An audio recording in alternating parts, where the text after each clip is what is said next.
Joint tenancy is a form of shared property ownership. It gives each joint tenant an identical interest in the property and a right of survivorship. The right of survivorship means that whenever a joint tenant dies, his or her interest passes to the surviving joint tenants, not the deceased tenant's estate. Illinois' highest court considered whether a joint tenant effectively severed a joint tenancy by conveying her own interest to herself in Minonk State Bank versus Grassman. Agnes, Frieda, Gustav, and Ida Grassman owned property as joint tenants with rights of survivorship. After Frieda and Gustav died, Ida conveyed her own interest in the property to herself. The goal was to sever the joint tenancy, thereby making it a tenancy in common and destroying any rights of survivorship. Sometime after that, Agnes died.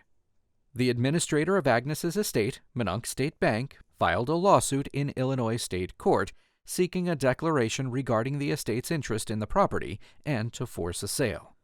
The trial court ultimately declared that the estate had no interest in the property because Ida, the last surviving joint tenant, owned the property outright. The appeals court reversed, reasoning that Ida's self-conveyance severed the joint tenancy, thereby making it a tenancy in common and destroying any rights of survivorship.